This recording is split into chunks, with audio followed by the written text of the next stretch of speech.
আমাদের মামা আমাদের বাসায় চলে এসেছে।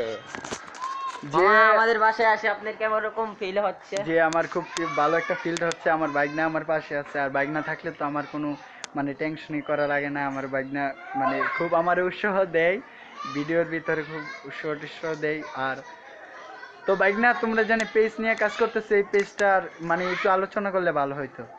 আমরা একটা পেজ খুলতেছি, আমাদের পেজের নাম হচ্ছে কাল্লা কালুর বিনোদন। তুমি কি আমাকে মিট করে কথা না বলতেছো? না, আমরা সবাই, এটা আমাদের একটা নাম। হ্যাঁ জি।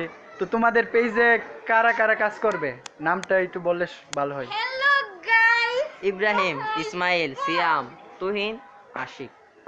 তো মানে এই পেজটা কন্টিনিউ মানে তোমরা মানে মানে তোমরা আলোচনা করে কোন সময় খুলবা পেজটা? এই 4-5 দিনের ভিতরে আমরা আমাদের পেজটা পেয়ে যাবেন, ইউটিউবেও পাবেন, টিকটকেও পাবেন। আর তোমার টিকটক আইডি আছে নি গাইস, বলে দাও।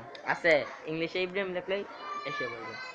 আর তোমাদের বাড়িতে তো কোনো কিছু অভাব নাই। যে এটা কি গাছ? পাপ্পা, এটা সিম গাছ না? সিম গাছ, লিচু গাছ, আমড়া গাছ আছে, সব গাছ আছে, সব কিছুই মানে বাড়িতে আছে।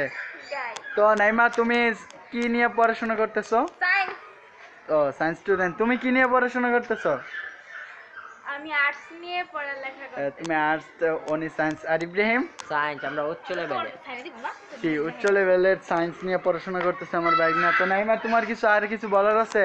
না গাইসকে বলে দিও আমাদের চ্যানেলকে লাইক, সাবস্ক্রাইব, কমেন্ট করে অনেক দূরে এগিয়ে নিয়ে যেতে পারে।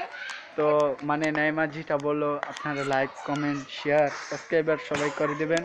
নাইমার কথাটা আপনারা রাখবেন। তো ভালো থাকবেন। আল্লাহ আসসালামু হাফেজ। আলাইকুম। আসসালামু আলাইকুম।